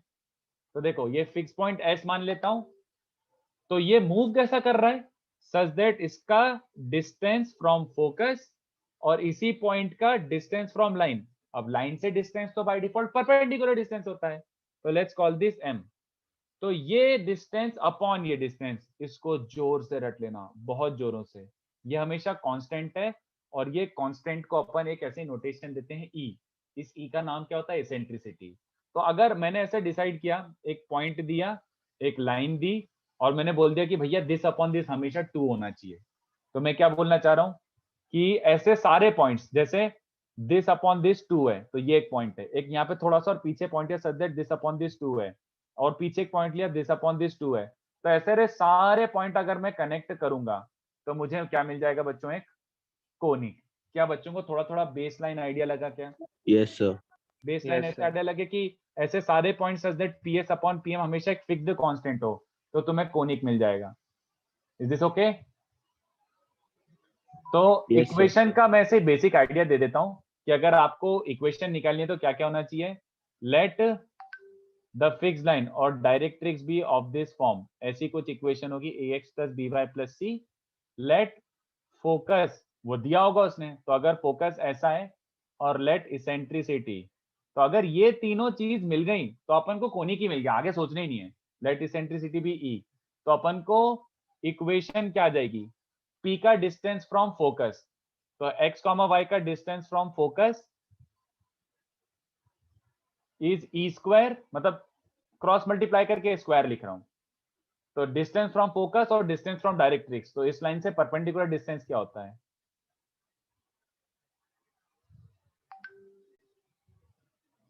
ये। तो कितने बच्चों को दिख रहा है अब, ये तो 2 डिग्री आएगा। Hence all conic sections are, hence all conic sections are 2 degree equation. तो अब थोड़ा थोड़ा अपन पुराना जो अपन ने पहले भी चीजें पढ़ी, थोड़ा थोड़ा समझ आ रहा है कि हाँ यार 2 डिग्री इक्वेशन दिख रहा है। कोनिक का इक्वेशन है ना? हाँ, this can write now this can represent क्या क्या चीजें, right now this can represent क्या क्या चीजें, this can represent parabola, ellipse, hyperbola, and in some sort of exceptional case pair of lines as well as ये circle also. But this is the general equation, कोई सी भी equation इसी format में दिखेगी तुम्हें पैराबोला, ellipse, hyperbola की, ठीक है क्या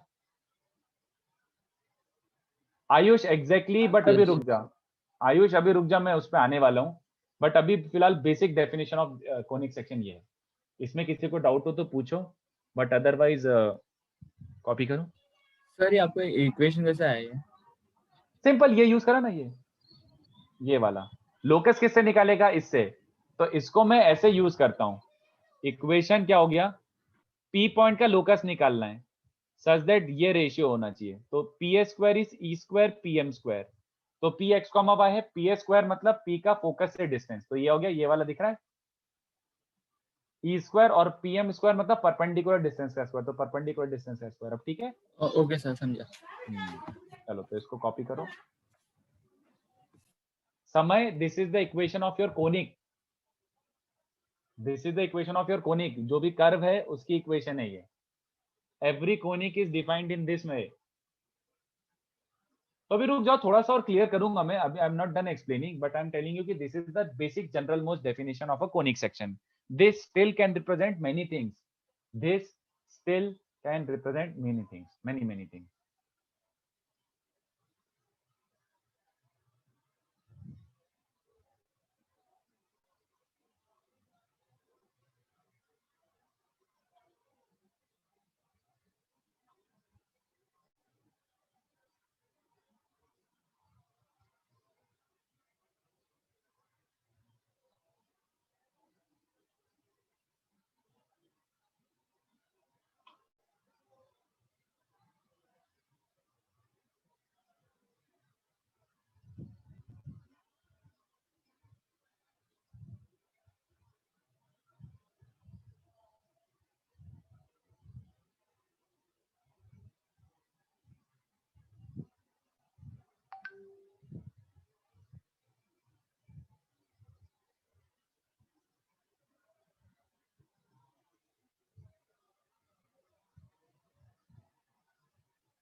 चलो, तो अब आपके मन में एक क्वेश्चन आ रहा होगा ना कि सर मतलब ठीक है, अगर जनरल डेफिनेशन है तो अब हमें कैसे पता पड़ेगा ये क्या रिप्रेजेंट कर रहा है?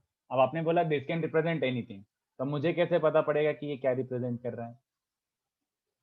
मतलब आपने बोला कि ये मल्टीपल चीजें हो सकती हैं, तो what is that thing which is dividing them? कि यार क्या एक ऐसा फैक्टर है जो डिवाइड कर रहा है कि यार ये भैया इसके कारण ये होगा, उसके कारण वो होगा? तो अब चलो ध्यान से देखते हैं। कितना कॉपी हुआ बच्चों? Yes sir. थोड़ा सा नीचे स्क्रॉल कर देता हूँ। इसमें सबसे इंपॉर्टेंट कौन सी चीज होती है? वैसे है तो सभी इंपॉर्टेंट, बट सबसे डिटरमाइनिंग या इंपॉर्टेंट फैक्टर कौन सा होता है? हियर द रेशियो, ये अपॉन ये कितना है। तुमने इसको फिक्स तो किया है, बट फिक्स में भी कितना फिक्स किया है वो मैटर करता है। तो हियर ई द इसेंट्रिसिटी और the ratio, this upon this, here E determines the shape and type of conic. सब कुछ किसके ऊपर जाता है? क्या रेशियो है? तुमने दिस अपॉन दिस 2 दिया हुआ है, तुमने दिस अपॉन दिस हाफ दिया हुआ है, तुमने दिस अपॉन दिस कुछ और दिया हुआ है, तो डिपेंडिंग अपॉन ने क्या वैल्यू दी हुई है, अलग अलग शेप बनेंगे और अलग अलग टाइप ऑफ कोनिक मिलेंगे। तो मैं ये प्रूव नहीं कर रहा और मुझे ये ज्यादा बताने की जरूरत भी नहीं है, बट मैं थोड़ा सा बेसिक आइडिया दे देता हूँ। This is not in any way any like perfect, any sort of perfect explanation for what I am about to tell, but ये बेसिक आइडिया ले लो, ठीक है? बेसिक आइडिया कि कैसे क्या चेंजेस करने पे कैसे क्या चेंजेस आते हैं। तो ये देखो, एक्चुअली मैं बस ये बताना चाह रहा हूँ ऐसा होता है, मैं एक्सप्लेन नहीं कर रहा कि एग्जैक्टली ऐसा क्यों होता है, बट ऐसा होता है। अब वो we are not getting into the mathematics of that, but the thing is eccentricity is a ratio. तो तुम्हारा रेशियो 0 से ज्यादा कुछ भी जा सकता है ना ratio. Your ratio can be greater than 0 and go up to any value. तो तुम रेशियो चेंज करते हो तो बच्चों फर्क क्या पड़ता है वो बताता हूँ मैं। तो ऐसा होता है, मतलब क्या बोलूं अब मैं, अगर तुम ये रेशियो को, जैसे रेशियो कैन बी एनीथिंग, तो अब जैसे रेशियो को मैंने हाफ रखा, फिर मैंने रेशियो को सोचा चलो और कम करके देखता हूँ, फिर मैंने और कम किया, कम करता गया। तो if you change this ratio, तो तुम्हें ऐसा समझ आ रहा है कि कुछ तो इक्वेशन में चेंज आएगा ये फैक्टर के कारण, और कुछ कर्वेचर में चेंज आएगा। तो एक्चुअली चेंजेस क्या आते हैं ये बताता हूँ। देखो, if your ratio is becoming very very very very very very small, अगर रेशियो तुम्हारा बहुत कम करते जाओगे, तो उसका जो कर्वेचर है कोनिक का, वो कैसा होता रहता है बच्चों? सर्कुलर। ठीक है, तो मैं पहले लिख देता हूं, सर्कल लिख देता हूं, बहुत वियर्ड लगेगा तुम्हें। तो जैसा कि मैंने बोला, circle is also a part of conic section, but this is like an exception. इसका सिग्निफिकेंस क्या है वो समझाते जा रहा हूं मैं। बस ये है कि अगर इसेंट्रिसिटी इस तरफ बढ़ाते जा रहा हूं मैं, तो इसेंट्रिसिटी बढ़ाने से होता क्या है बच्चों? इसेंट्रिसिटी बढ़ाने से, और रिवर्स में देखोगे तो इसेंट्रिसिटी कम करने से। अगर मैं इसेंट्रिसिटी, जैसे मैंने ई को हाफ लिया, इसेंट्रिसिटी हाफ लिया, तो ऐसा टाइप का शेप बनता है बच्चों। This shape is called ellipse. ये वाला जो भी शेप है ये शेप कहलाता है इलिप्स। बस सुनते जाओ, डेटा है, इंफॉर्मेशन है, रख लो, ठीक है? इलिप्स ऐसा टाइप का मिलता जाएगा। तुम और रेशियो 1 की तरफ टेंड करते जाओगे। अरे ज्यादा हो गया एक बार में, तो ये थोड़ा सा और पिचकता जाएगा, इलिप्स इलोंगेट होता जाएगा, बट पिचकता जाएगा, ठीक है? और बढ़ाओगे तो और ऐसा एकदम ठेपले जैसा एकदम पतला हो जाएगा और इलोंगेटेड हो जाएगा, ओके? ऐसा। और तुम जब रेशियो यहां ले आओगे, ऐसा रेशियो यहां ले आओगे, तो ये बच्चों कैसा हो जाएगा? This will look like an infinite thepla. Infinite thepla, no, it will never become a line. Actually यही मैं बताना चाह रहा हूं, इट विल बिकम एकदम पतला सा ठेपला, बट इनफाइनाइट भी हो चुका है। एकदम पतला सा ठेपला बट इनफाइनाइट, तो ऐसा, समझ रहे हो? तो अब इस ठेपले को खाली इतना क्रॉस सेक्शन देखो, तो तुम्हें कौन सा कर्व दिखेगा एग्जैक्टली?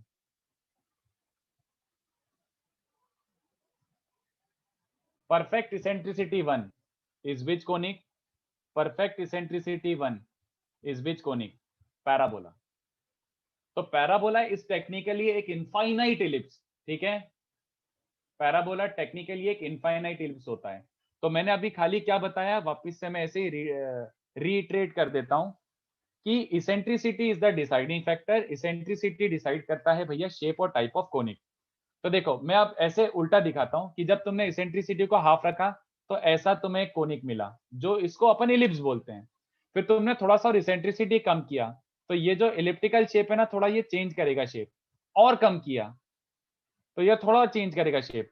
तो इवेंचुअली जब तुम इसेंट्रिसिटी को बहुत बहुत बहुत कम कर देते हो तो इट कीप्स ऑन बिकमिंग, मतलब इसका कर्वेचर कैसा होने लगता है, कैसा होने लगता है, सर्कुलर। तो परफेक्ट सर्कल, हमने परफेक्ट सर्कल को क्या बोल दिया, मतलब this is just like a limiting case. जैसे बोलते हैं ना कि ये लिमिट है, मतलब जब आप इसको इसेंट्रिसिटी रिड्यूस करते जा रहे हो ये सर्कुलर होता जा रहा, और सर्कल के पास, और सर्कल के पास, और सर्कल के पास। तो इसका जो फाइनल जो स्टेप होगा, eccentricity 0 is a perfect circle. ठीक है, तो ऐसे देखा जाए टेक्निकली तो इसेंट्रिसिटी 0 का कोई मतलब नहीं निकलता। रेशियो 0 का मतलब कोई निकलता है क्या, रेशियो 0 का कोई मीनिंग निकलता है क्या? हाँ, अपन ने उसको sort of as an exceptional case बोल दिया कि इसेंट्रिसिटी प्रॉपर, देखो इसेंट्रिसिटी 0 का मतलब समझो बस कि जैसे जैसे ई 0 की तरफ टेंड कर रहा है वैसे वैसे कर्वेचर सर्कुलर होता जा रहा है। Are you ready to buy that? क्या ये ठीक है? Yes sir. तो परफेक्ट इसेंट्रिसिटी 0 मतलब परफेक्ट सर्कल अपन बोल देते हैं, बट एक्चुअल सिग्निफिकेंस इज कि this is the limiting case, मतलब जैसे जैसे इसेंट्रिसिटी 0 की तरफ जाता जा रहा है तुम्हारा ये कर्वेचर सर्कुलर होता जा रहा है। ठीक है, this is how your conics behave. ठीक है, हाँ आयुष करेक्ट, रुक जा मैं बता रहा हूँ। तो ये याद रखो, ये वाला यहां से यहां तक इलिप्स है। इलिप्स क्या हो गया, इसेंट्रिसिटी 0 से 1, बट जैसे इसेंट्रिसिटी 1 होता है ये इनफाइनाइट इलिप्स मतलब पैराबोला कहलाता है। तो एक इंफॉर्मेशन अभी रट लो, पैराबोला की इसेंट्रिसिटी क्या होती है? पैराबोला की इसेंट्रिसिटी क्या होती है? 1। ये अभी याद हो जाना चाहिए। 1। ठीक है, इसके आगे अब मैं एक्सप्लेनेशन नहीं दे रहा, बस मैं बता रहा हूं। इससे थोड़ा सा अगर आप आगे जाते हो तो इसेंट्रिसिटी क्या हो जाता है बच्चों? Greater than 1। और जैसे इसेंट्रिसिटी ग्रेटर देन 1 होता है वो ठेपला पीछे से आ जाता है। ये जो इनफाइनाइट ठेपला था ना, ये इनफाइनाइट ठेपला जाते जाके इनफाइनाइट से फिर इस साइड से आ जाता है ऐसा। ठीक है, तो सडनली इट बिकम्स हाइपरबोला। तो हाइपरबोला की इसेंट्रिसिटी हमेशा तुम देखना, हाइपरबोला की इसेंट्रिसिटी क्या होनी चाहिए? 1 से बड़ी। बट 1 से बड़ी होने के बाद भी मैं उसको और 1 से बड़ा कर सकता हूँ और ज्यादा। जैसे ये 1.1 का शेप है तो और मैं और बढ़ाता हूँ इसेंट्रिसिटी, तो उसको बढ़ाने से क्या होता जाएगा बच्चों? उसको बढ़ाने से तुम्हारा ये ठेपला बड़ा होता जाएगा, फूलता जाएगा। ठीक है, समझ रहे हो? ऐसे ओपन होता जाएगा। ऐसे करते करते फाइनल केस बताओ, इसका कर्वेचर कैसा होता जाएगा? फाइनल केस सीधा straight line, pair of lines. मतलब जैसे जैसे मैं बस ये बताना चाह रहा हूं, मतलब इसको भी अपन एक्सेप्शन बोलते हैं, बस ये बताना चाह रहा हूं कि अगर तुम इसेंट्रिसिटी बढ़ाते जाओगे, if you keep on increasing eccentricity, ये ऑलमोस्ट कर्वेचर कैसा होता जाएगा बच्चों? ऑलमोस्ट, मतलब ऐसा अभी मेरे हाथ से तो कर्व बन रहा है बट ये लाइन जैसा बनता जाएगा इसका कर्वेचर। तो हम एब्सोल्यूट इंफिनिटी को क्या बोल देते हैं? Pair of lines. Pair of lines. ठीक है, तो इसमें दो चीज तुम्हें लगना चाहिए फिशी, कि इसेंट्रिसिटी एब्सोल्यूट 0 थोड़ा सा वियर्ड लग रहा है ना, और इसेंट्रिसिटी एब्सोल्यूट इंफिनिटी, कोई चीज एब्सोल्यूट इंफिनिटी होगा। हाँ, अपन ने बोलने के लिए बोल दिया, तो अपन ने जोर जबरदस्ती करके सर्कल और पेयर ऑफ लाइंस को भी कोनिक सेक्शन में बना दिया, but otherwise truly ellipse, parabola और हाइपरबोला ही बन रहे हैं। ठीक है, ये दोनों तो एक्सेप्शनल केस डाल के बीच में घुसा दी जबरदस्ती। तो this is how eccentricity affects the shape of the conic. क्या ये चलेगा सबको? इसेंट्रिसिटी के साथ कोनिक सेक्शन का बिहेवियर ऐसा होता है। तो हमें थोड़ा सा आइडिया लगा कि इसेंट्रिसिटी इसके बीच में रखूंगा तो एलिप्स बनेगा, इसेंट्रिसिटी ये रखूंगा तो पैराबोला, इसेंट्रिसिटी 1 से बड़ा रखूंगा तो hyperbola. Clear? Eccentricity of ellipse fixed नहीं हो सकती अमन पांडे। अमन, इलिप्स की इसेंट्रिसिटी फिक्स्ड नहीं है। 0 से 1 के बीच में ये सारे वाले इलिप्स हैं, ये भी इलिप्स है, ये भी इलिप्स है, ये भी इलिप्स है, ये भी इलिप्स है। ठीक है, 0 से 1 वाले सारे के सारे इलिप्स हैं, बट उनका शेप अलग अलग है। शेप में क्या फर्क हो रहा है? अगर इसेंट्रिसिटी क्लोज टू 0 है तो थोड़ा सर्कुलर टाइप होगा, हेल्दी सा, और इसेंट्रिसिटी क्लोज टू 1 है तो एक इनफाइनाइट खिंचा हुआ ठेपले जैसा ऐसा पिचका हुआ इलिप्स होगा। ठीक है, यस, सेम विथ हाइपरबोला। अगर तुम इसेंट्रिसिटी 3 डालोगे, 4 डालोगे, 5 डालोगे तो अलग अलग टाइप के हाइपरबोला दिखेंगे। All of them are hyperbola, but उनका थोड़ा सा शेप अलग अलग होगा। बट एक और पॉइंट यहाँ पे ऐसे ये पॉइंट डाल देता हूं। If two curves, if two conics have same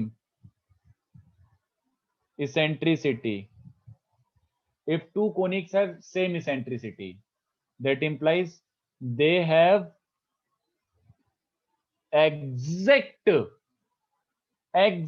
same shape. किसी को बात समझ आ रही है? They have exact same shape. exact same shape मतलब मैं इस कोनिक को उठा के उस कोनिक पे लाइक वो करा सकता हूँ, कोइंसाइड करा सकता हूँ, मतलब पूरे एक दूसरे के जैसे ही कार्बन कॉपी होंगे। मतलब देखो, चलो तुम्हें ये सुनकर वियर्ड भी लगेगा तो और मैं एक वियर्ड एग्जांपल लेता हूँ। एक मैं लेता हूँ पैराबोला। सर ने अभी क्लेम करा है कि पैराबोला का इसेंट्रिसिटी 1 है, तो तुम ये बोलना चाह रहे हो सारे पैराबोले एकदम कॉन्ग्रुएंट टू ईच अदर हैं?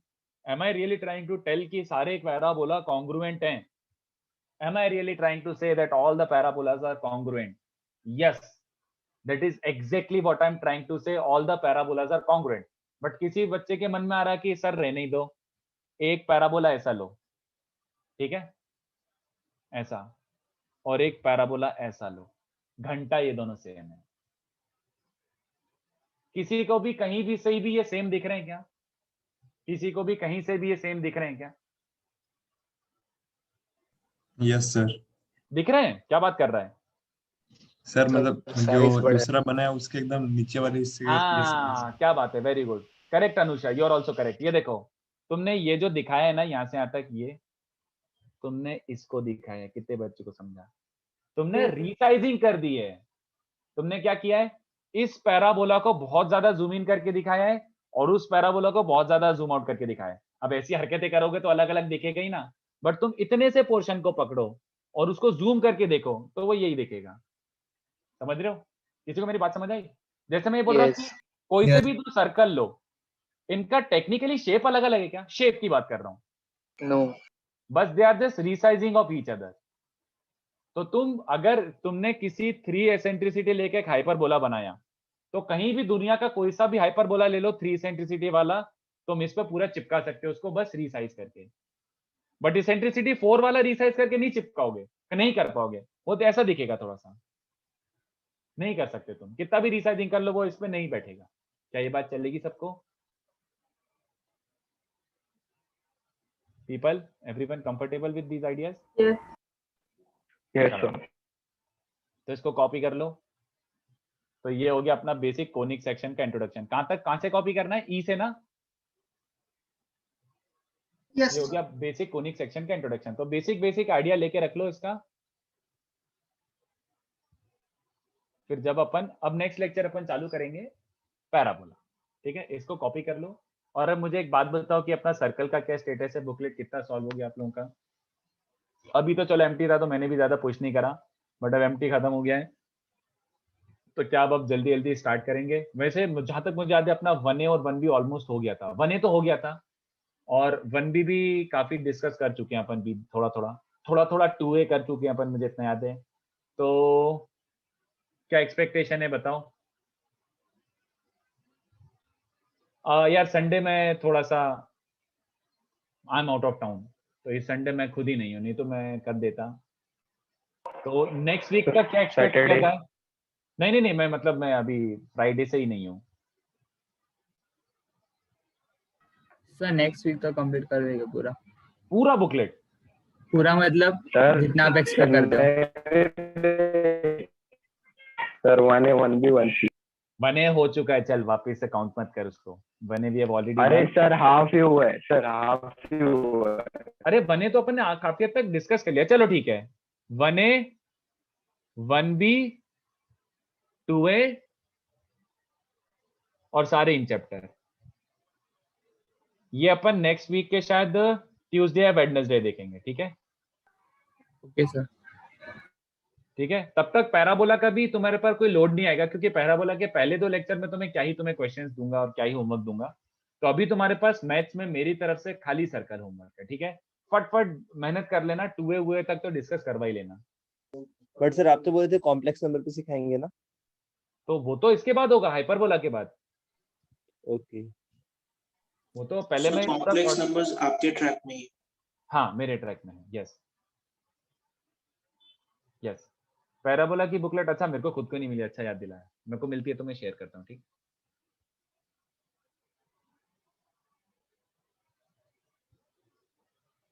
चलो तो फिर आज के लिए इतना काफी है। बाय बाय, गुड डे, धूम मचाओ। Thank you sir.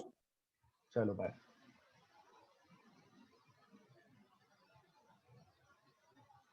अच्छा एक बात, तुम्हारा बीटी खत्म हो गया? यस आज लास्ट रहेगा, बस एक लेक्चर बाकी है, वेंडामॉन्ट सीरीज का सेकंड पार्ट। तुम्हारा पूरा खत्म हो गया? क्या बात कर रहे हो? Yes sir. हाँ यार, बहुत ही सही यार। चलो ठीक है, चलो बाय।